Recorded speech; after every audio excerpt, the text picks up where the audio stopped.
Assalamualaikum warahmatullahi wabarakatuh. Ketemu lagi dengan Rujuk Podcast bersama saya Hamludin. Kali ini kita ingin lebih dekat dengan sosok inspiratif Kota Bekasi, Bapak Wali Kota Dr. Rahmat Effendi. Di session 1 kali ini kita ingin mengulas lebih jauh tentang perjalanan hidup beliau dari bukan siapa-siapa menjadikan semuanya ada untuk masyarakat Kota Bekasi, from zero to hero. Inilah dia, pemimpin inspirasi. Assalamualaikum Pak Wali. Waalaikumsalam warahmatullahi wabarakatuh. Apa kabar Pak? Baik, hari ini alhamdulillah. Sehat ya? Sehat. Kelihatan cerah sekali hari ini Pak. Ya, kita ikhlas saja untuk melaksanakan tugas. Alhamdulillah. Pak, apa yang banyak menyita kegiatan kita Bapak hari ini? Kegiatan rutinitas hari ini karena kita sedang fokus mengendalikan PPKM mikro di Kota Bekasi. Alhamdulillah kita sekarang ini dalam waktu 7 hari itu terus mengevaluasi perkembangan-perkembangan. Pak, ini kan banyak sekali kegiatan yang padat. Kira-kira masih ada waktu nggak buat keluarga? Ya, waktu keluarga tentunya memang tersita habis. Tapi waktu itu bisa dilakukan komunikasi melalui telepon, melalui WA, dan melalui sarana prasarana lainnya. Jadi tidak terkungkung kepada persoalan harus setiap hari berinteraksi. Nah, kegiatan-kegiatan lainnya adalah bagaimana kita juga membagi habis pada persoalan-persoalan tugas sebagai pemimpin atau wali kota di Kota Bekasi. Nah, inilah yang terus kita kembangkan dalam sinergitas kerja yang ringan, kerja yang cerdas, dan kerja yang cepat. Kalau untuk waktu pribadi masih ada nggak untuk sekedar bersantai, melaksanakan hobi? Bersantai dan hobi itu selalu saya kaitkan dengan keorganisasian. Karena relationship, hubungan dengan di bawah yang hampir 13.000 ini tidak bisa kita lakukan secara menyeluruh kalau kita tidak bisa beradaptasi dan sekarang ini ada case-case tertentu yang kita ajak untuk melakukan off-road, touring ya, dalam rangka menjaga hubungan harmonisasi antar teman-teman yang ada. Ya. Nah, persoalan keluarga dan persoalan pribadi itu yang juga bisa kita lebur menjadi satu kegiatan bersama. Ya, imunnya adalah kebersamaan. Satu pertanyaan Pak, di bagian terakhir dari sesi ini, bahwa apakah menjadi wali kota menjadi impian dari remaja? Saya tidak pernah berpikir menjadi wali kota. Saya sudah kemana-mana mencari format pendidikan juga di mana-mana, artinya dalam grassroots yang paling bawah sampai dengan sekarang. Artinya keniscayaan itu mengalir pada sebuah proses. Nah, kalau sekarang jadi kepala daerah itu adalah hasil sebuah proses. Nah, proses itulah yang kita syukuri. Jadi hasil tidak mengkhianati proses. Hasil tidak mengkhianati proses. Ya, makanya sekarang ini di sisa akhir masa jabatan saya, seperti awal saya waktu mau dicalonkan, saya wakafkan apa yang menjadi kemampuan saya. Kalau salah pasti banyak. Baik. Karena kita sebagai manusia, tapi tentunya kita akan mengkoreksi untuk perjalanan kehidupan yang lebih baik. Baik. Pak, kita duduk sebentar ya Pak, sambil mengobrol santai.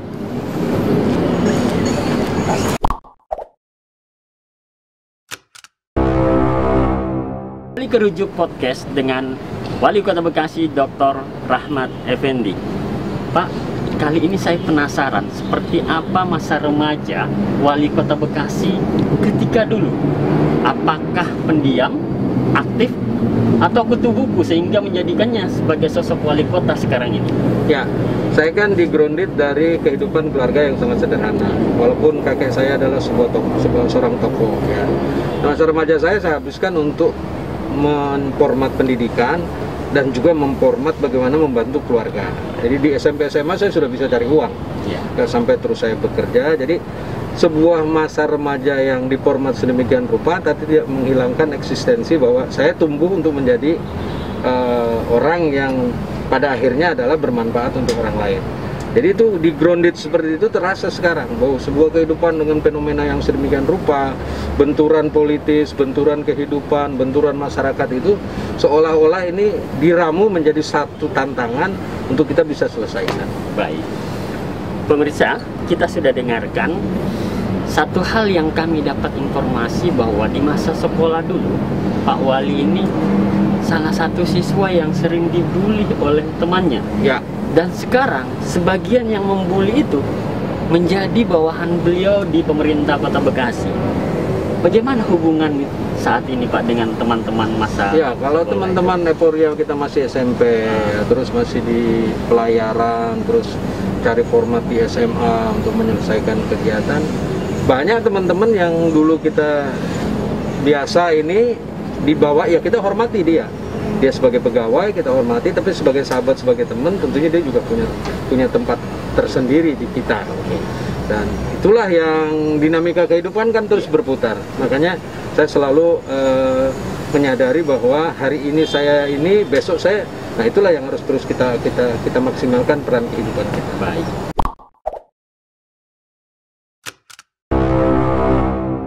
Setelah remaja, setelah fase sekolah, apa profesi pertama kali dijalankan Pak? Karena itu menjadi fondasi bagaimana kuatnya karakteristik Bapak dalam memimpin saat ini. Ya, jadi gini, begitu saya selesai sekolah, terus saya nikah dengan ibu, sambil nikah sambil bekerja dengan sedemikian rupa, dengan banyak tahapan ya, sampai saya selesai kerja pun juga ya, terus saya memformat menjadi usaha ya, di ruang konstruksi, di ruang pabrikasi. Terus pada saat ada euforia politik 97-98 itu saya masuk politik ya, di partai yang sekarang menaungi saya dengan beban yang begitu berat. Nah, berjalan bertahap sampai dengan pada posisi sekarang saya diberikan mandat oleh Golkar menjadi kepala daerah. Artinya dari fase-fase yang begitu panjang itu telah membentuk dan menggrounded saya pada sebuah kehidupan yang keras ya, pada norma-norma yang tentunya ada kita sebagai manusia untuk mencapai sebuah sukses, proses ya tentunya, dan proses itu hasilnya sekarang bisa kita lihat. Baik. Pak, bagaimana kondisi ekonomi ketika pertama kali membangun karir di usia itu? Kalau posisi ekonomi dulu saya ya dari nol sama sekali, dari mulai selesai SMA, terus selesai saya masuk proses pekerjaan, dan memang pada kerjaan tahap di perusahaan servis oil itu saya punya posisi yang luar biasa ya. Tapi setelah saya selesaikan, saya juga harus bangun usaha. Nah, terus saya pinjam modal di BRI, saya dapat pekerjaan dari Esunmen, terus sampai selesai pada masa euforia politik saya masuk politik dan harus saya tinggalkan. Nah, konsekuensinya sekarang fokus dalam pelayanan kepada masyarakat.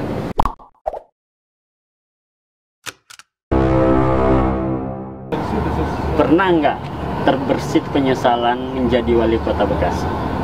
Ya, saat saya dicalonkan oleh partai, ya, baik sebagai ketua partai dan sekarang pegang jabatan politik karena partai, tidak pernah terbersit penyesalan.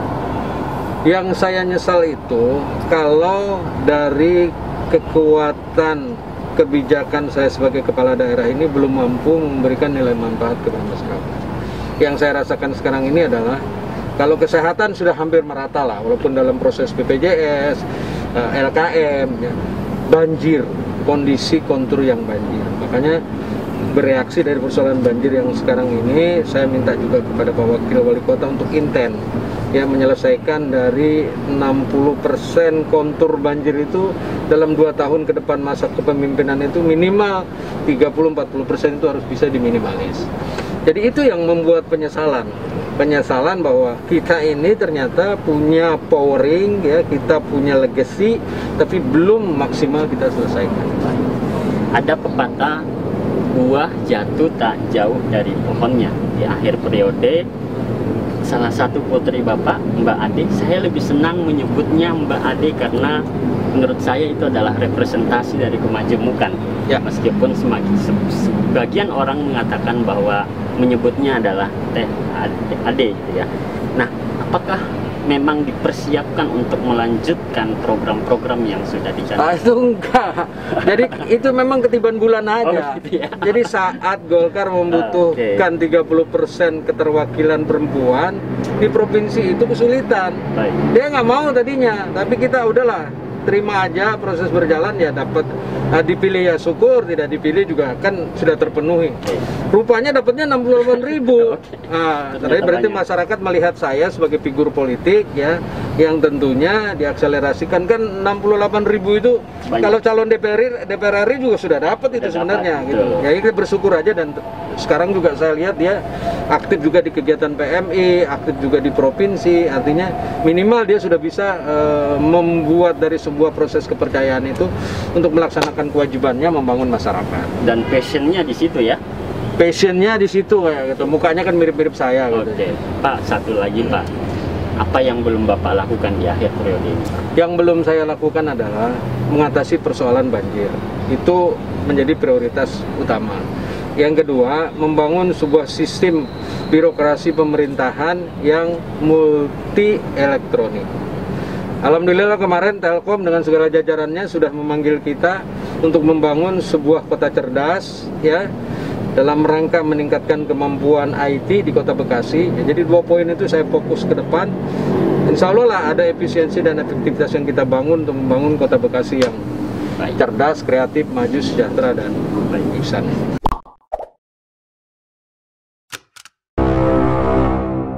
Di sesi kali ini kami ingin menguji pengetahuan sejarah beliau secara cepat. Siapa? Oke. Pertama, tokoh. Apa yang Bapak ingat tentang Kiai Haji Nur Ali? Dia adalah tokoh agama yang menginspirasi dan mengilhami seluruh perjuangan proses kepatriotan Kota Bekasi. 2. Kesenian ujungan. Ujungan itu dulu kakek saya salah satu petarung ujungan. Ya, jadi dengan sportivitas dia, ya, dengan rotannya bertanding, ya, melawan teman-temannya untuk menunjukkan eksistensi budaya daerah. Ketiga Pak, daerah Keranggan. Ya, Keranggan adalah salah satu daerah di mana budayanya masih kuat. Nah, kalau daerah kita seperti itu tidak beda jauh dengan daerah-daerah yang punya budaya kuat. Semisal Cipta Gelar di Banten, Baduy, ya, terus ada di Kampung Naga.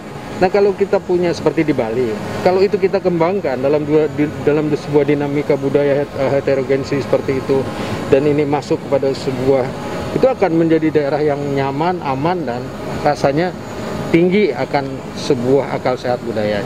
Kuliner Pak, gabus pucung. Nah, gabus pucung ini kan dulu konturnya di Bekasi itu rawa, sawah, di atasnya kebun karet. Di sawah itu pasti ada boncelan, di rawa itu pasti ada gabus. Nah, karena banyak rawa, banyak gabus, sehingga yang menjadi komoditas utama selalu dulu gabus. Nah, sekarang dilalanya gabus itu dari Lampung. Tapi itu udah menjadi ciri khas, itu sudah menjadi budaya bahwa gabus itu adalah makanan keseharian masyarakat Bekasi. Yang terakhir, yang kelima adalah Kota Bekasi atau wilayah Bekasi ada di pemerintahan kerajaan di zaman dahulu di bawah kerajaan apa? Ceritanya dulu Tarumanegara 450 setelah Masehi, dia membangun sebuah terusan yang sekarang ini namanya Kali Bekasi. Itu kurang lebih panjangnya sekitar 16 km. Nah, disinilah pusat bagaimana peradaban itu terbangun. Karena kalau kita lihat Sailendra, kalau kita lihat Borobudur tahun 800-an, di sini 450 sudah ada budaya. Artinya ini lebih tua. Borobudur itu 800 kalau nggak salah, Sailendra 750. Artinya di Bekasi ini 450 Masehi. Artinya lebih tua daripada budaya-budaya yang ada di Jawa Tengah dan ada di Palembang. Baik. Demikian rujuk podcast percakapan saya dengan Bapak Wali Kota Bekasi, Dr. Rahmat Effendi. Semoga menginspirasi. Ya.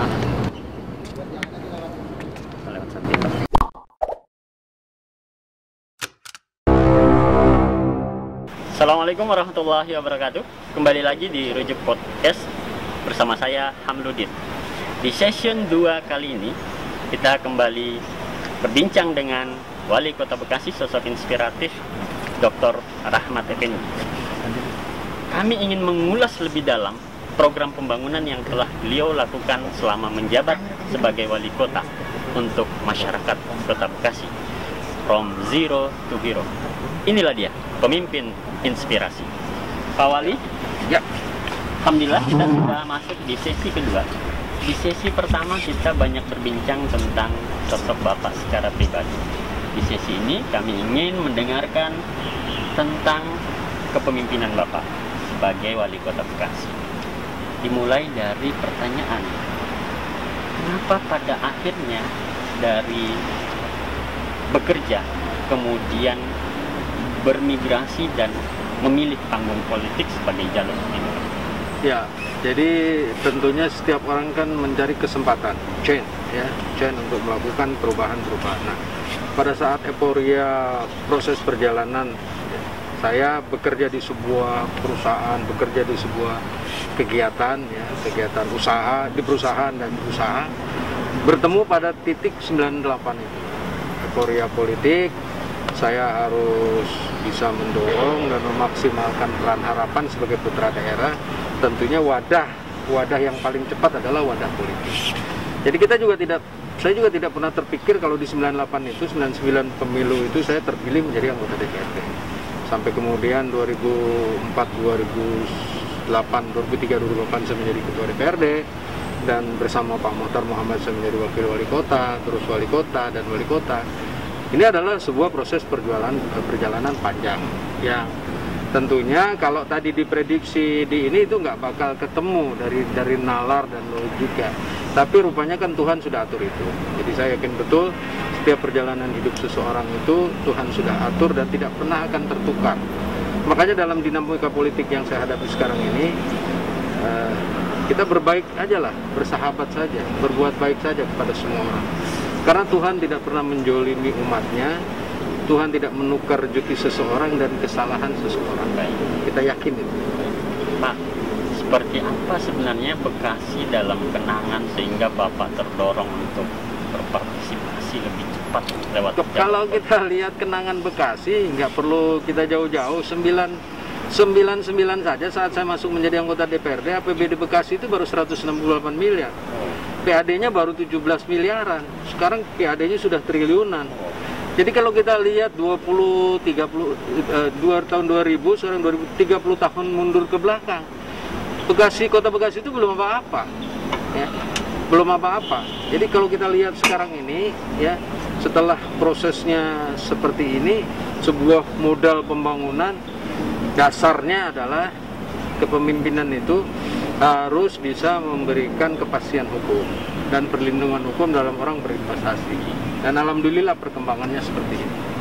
Memang ada dinamika proses pemanfaatan ruang yang terus bergerak karena kebutuhan sebuah ekonomi dan kebutuhan tempat tinggal. Dampaknya apa? Ya ada sekarang banjir. Betul.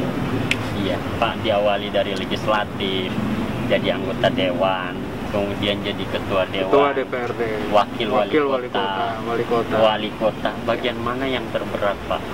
Yang semuanya berat, semuanya memegang amanah dan tanggung jawab. Kata amanah itu adalah sesuatu yang diberikan untuk dilakukan, ya, dalam rangka mengembalikan kepercayaan itu kepada sebuah produk. Nah, produknya apa yang kita buat? Makanya saya concern di pendidikan. Saya ke pendidikan wajib belajar 9 tahun. Dulu kita orang belum gratis, kita sudah gratis, ya. SMA sudah gratis walaupun sekarang diambil oleh provinsi. Kesehatan, kartu sehat kita berbenturan dengan BPJS karena tidak mungkin kita melawan sebuah keputusan presiden. Nah, makanya kita rekonstruksi menjadi layanan kesehatan masyarakat yang tidak di-cover oleh BPJS, kita cover, ya. Terus PBI-nya juga kita perbanyak, dan infrastruktur. Jadi kalau kita punya sedan ini untuk masyarakat. Ya kalau kita punya rumah sakit, ya rumah sakit itu melayani masyarakat. Pak, Bapak terkenal sebagai pemimpin yang mengedepankan reward and punishment. Benarkah, Pak? Saya memberikan penghargaan saat orang itu betul-betul berkontribusi dan dia mampu menciptakan sebuah produk dan produknya itu terapresiasi. Dan saya juga tidak segan-segan memberhentikan orang yang tidak melaksanakan fungsinya, ya, diberhentikan dari jabatannya. Karena di jabatan itu ada tugas dan tanggung jawab. Kalau PNS-nya bukan tugas saya memberhentikan, itu urusan pusat. Jadi saya tegas dalam memberikan reward, sanksi, dan saya juga tegas dalam mengapresiasi reward punishment seseorang. Pak, kalau kita membagi fase pembangunan yang Bapak sudah jalankan di 2 periode ini, paling tidak ada 3 fase yang sudah kita jalani. Fase pertama adalah fase pembangunan jasa dan perdagangan. Ya. Yang kedua adalah infrastruktur. Yang ketiga adalah smart city dan industri kreatif. Bapak juga bersama kolega-kolega di pemerintah Kota Bekasi sudah banyak menerima penghargaan. Apa pesan Bapak? Tadi jasa dan perdagangan kota ini tidak akan pernah hilang dari tag name-nya bahwa kita ini menjual jasa. Ikonnya jasa hanya satu, trust, kepercayaan tadi, kepastian dan perlindungan itu. Ya. Terus sebuah infrastruktur yang kita bangun ya dalam dinamika seperti ini tentunya yang punya korelasi juga untuk kebutuhan orang banyak. Nah, kalau ternyata dari sekian itu menghasilkan sebuah tadi penghargaan itu dari sebuah produk yang dibuat dan ternyata telah berstandar dan memang itu ya menjadi bagian ikon yang sudah kita ciptakan. Pak, selama memimpin tentu saja penuh dengan pro dan kontra, ada konflik yang terjadi. Bagaimana mengelola konflik itu sehingga situasi sosial politik masyarakat tetap kondusif seperti saat ini? Ya, prinsipnya dalam mengelola konflik, dalam urusan tata negara, dalam urusan pemerintahan, kritik, saran itu bagian dari dinamika bagaimana kita diberikan kontribusi oleh teman-teman baik yang sepaham maupun tidak sepaham. Konteksnya adalah melalui peran itu. Kita bersyukur. Tapi saya juga berharap ya, itu jangan masuk kepada ranah pribadi. Karena ranah pribadi itu adalah rumah pribadi seseorang yang tentunya dilindungi oleh HAM. Kecuali kita melanggar dalam sebuah tatanan hukum positif ya. Nah, kita saling menghormati, saling menghargai ya, terus sesama yang ada di Kota Bekasi ini bagaimana kita bisa berkontribusi. Nggak akan bisa pepen seseorang, nggak akan bisa patri semuanya. Ini harus semua sama-sama. Sama-sama saling memberikan kontribusi, sama-sama saling memberikan solusi, membangun sebuah keberagaman ya, dinamika pemerintahan. Yang kita sebut sekarang ini adalah bagaimana kita menciptakan sebuah harmonisasi dalam pengendalian pemerintahan yang baik dan benar. Pak, satu pertanyaan sebelum berakhir di babak pertama ini, bahwa adakah Bapak pernah marah terhadap lawan politik, termasuk situasi seperti sekarang ini yang kemudian banyak memojokkan di media? Saya marah dalam hati, iya. Yang saya sesali ini ya, apakah sayanya yang terbebani oleh persoalan stres, atau memang ya tentunya mungkin perilaku saya, atau memang ada hal kepentingan lain. Tetapi kita semua kembalikan bahwa dalam dinamika berpolitik itu adalah ya etika politik itu yang terus harus kita jaga. Kalau marah berhubungan, enggak, saya nggak pernah boleh tapi pada saat kita masuk pada sebuah, nah di politik itu sebenarnya ada yang namanya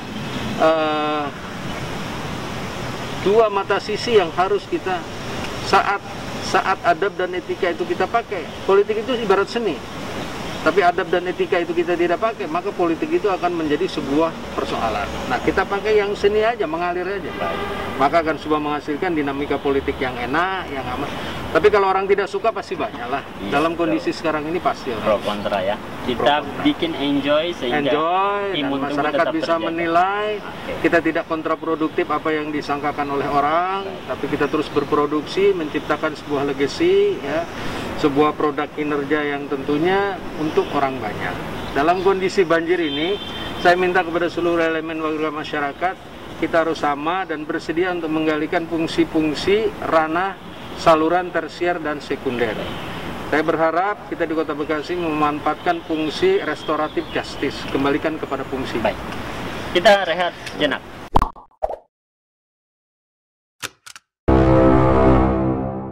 Baik, kawan rujuk, kita kembali bersama Wali Kota Bekasi. Kali ini saya ingin bertanya tentang komitmen pertemanan. Beliau ini dikenal sebagai kawan yang memegang komitmen kuat. Salah satunya dengan mantan kolega di pemerintah Kota Bekasi, Ahmad Saihu. Ini dikatakan kawan sejati. Bagaimana tanggapan Bapak Pak terkait pertemanan seperti ini? Atau ada prinsip yang memang harus dikedepankan? Jadi sebenarnya sepertinya bukan saya yang pegang komitmen. Sepertinya presiden saya. Ya. Beliau itu dari sejak 2003 saya sudah bersahabat, tidak berteman lagi. Dan yang saya apresiasi luar biasa, ibu itu dengan Bu Saihu itu sampai sekarang punya komunikasi yang sangat luar biasa. Cocok lah kalau presiden dan wakil presiden. Nah, Pak Saihu itu orangnya, dia saat ada hal-hal yang dibutuhkan pada saat saya wali kota, dia datang ke saya dan dia menyampaikan, dan tidak ada sedikit pun pretensi apa-apa terhadap beliau ke saya dan saya. Susah mencari figur dan kolega seperti itu. Demi Allah saya sampaikan, sahabat saya yang paling dekat dan sahabat saya yang sama-sama kita menjalani proses itu adalah Ustadz Ahmad Sayhu. Makanya saya begitu dia jadi presiden, luar biasa. Memberikan loncatan selamat politiknya, mengucapkan selamat, dan saya kira hanya di partai PKS lah yang cara promo terhadap kekaderan itu yang tidak menggunakan banyak persoalan-persoalan non teknis.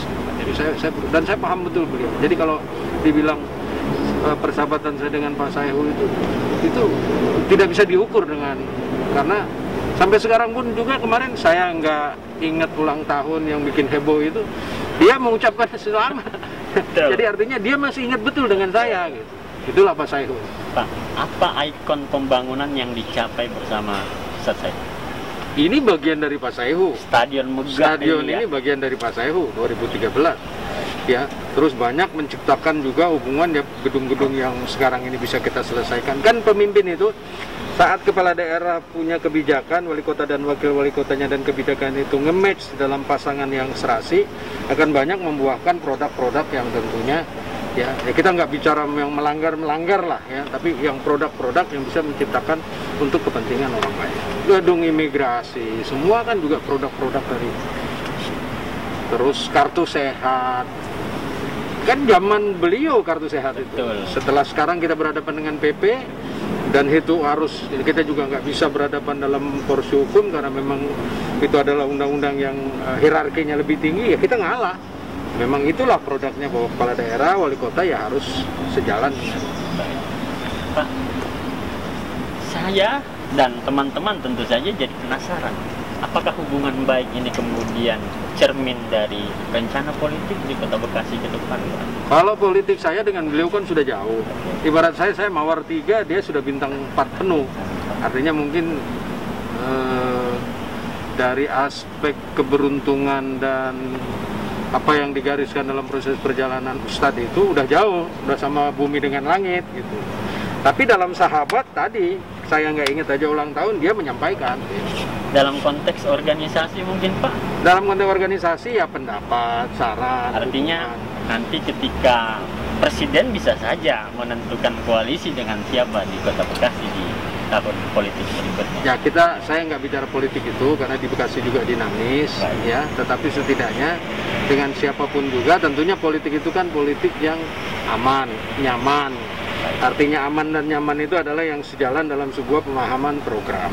Baik. Satu pertanyaan harus dijawab secara cepat, ya. Pak.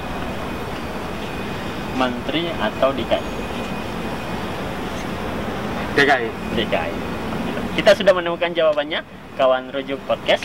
Semoga ini menginspirasi.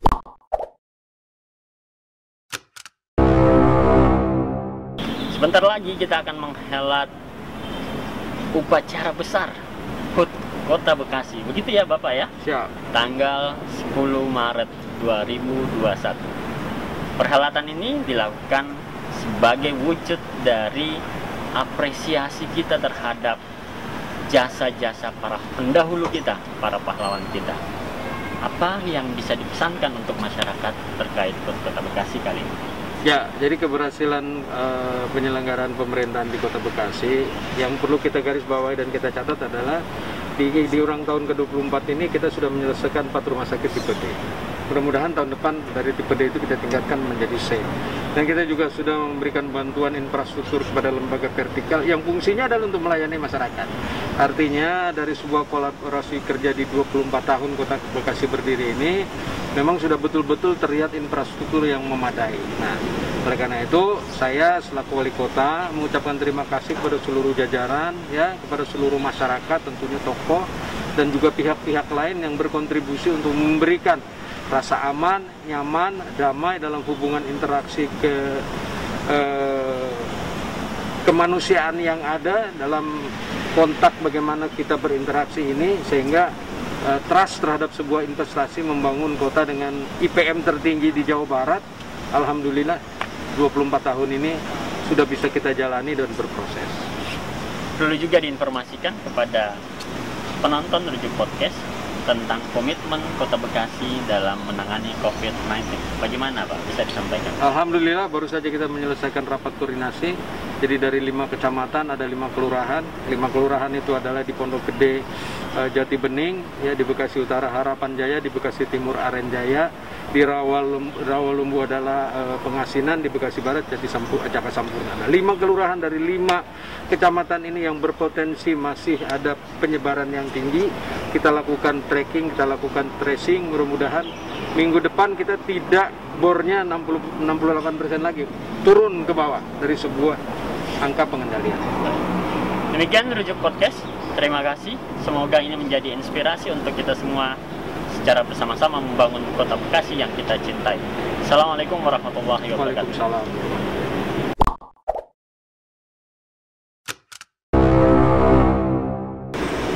Assalamualaikum warahmatullahi wabarakatuh. Selamat siang, salam sejahtera bagi kita semua. Om Swastiastu, Namo Buddhaya, salam kebajikan, Rahayu, Sampurasun. 24 tahun Kota Bekasi memulai proses pemekaran. 24 tahun pula lah sebuah proses peradaban dibangun oleh para pemimpin dari sejak awal sampai dengan sekarang. Inilah sebuah akumulasi proses pembangunan, bukan saja fisik, tapi juga non-fisik, pendidikan dan kesehatan. Ini semua berkat dukungan kita semua, para tokoh masyarakat, alim ulama, pemuka agama, tokoh pemuda, dan semua stakeholder yang ada termasuk teman-teman pers, berkontribusi memberikan masukan dalam mengarahkan arah kebijakan pembangunan. Saya Wali Kota Bekasi sekali lagi mengapresiasi kepada semua pihak yang telah ikut bekerja, bersinergi, berpartisipasi menciptakan sebuah kota yang aman, kota yang nyaman, tentunya kota yang berbudaya dan beretika. Mari kita song-song bersama 24 tahun ini untuk melakukan hal-hal yang baik dan benar. Mudah-mudahan Tuhan selalu bersama kita. Terima kasih. Wassalamualaikum warahmatullahi wabarakatuh. Om Santi Santi Santi Om.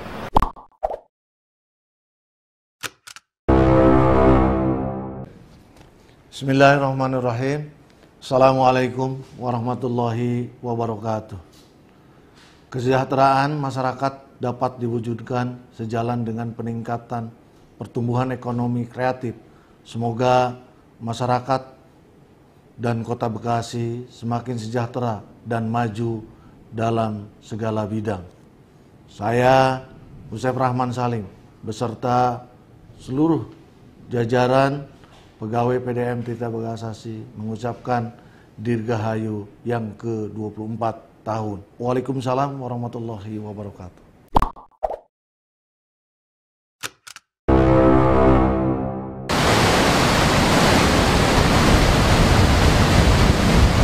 Assalamualaikum warahmatullahi wabarakatuh.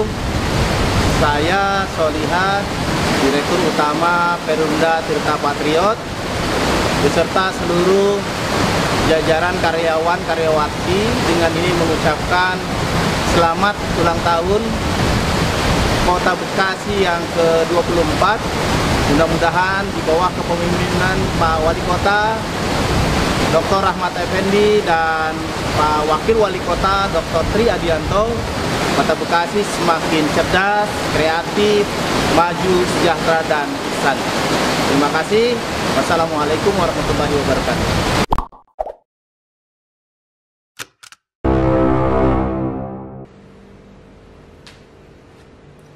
Assalamualaikum warahmatullahi wabarakatuh. Saya Ahmad Faizal, pemimpin Bank BJB Cabang Bekasi dan segenap keluarga besar Bank BJB Cabang Bekasi mengucapkan selamat ulang tahun ke-24 Kota Bekasi. Semoga tetap jaya dan makin cerdas, kreatif, maju sejahtera, dan ihsan. Wabillahi taufiq wal hidayah. Wassalamualaikum warahmatullahi wabarakatuh.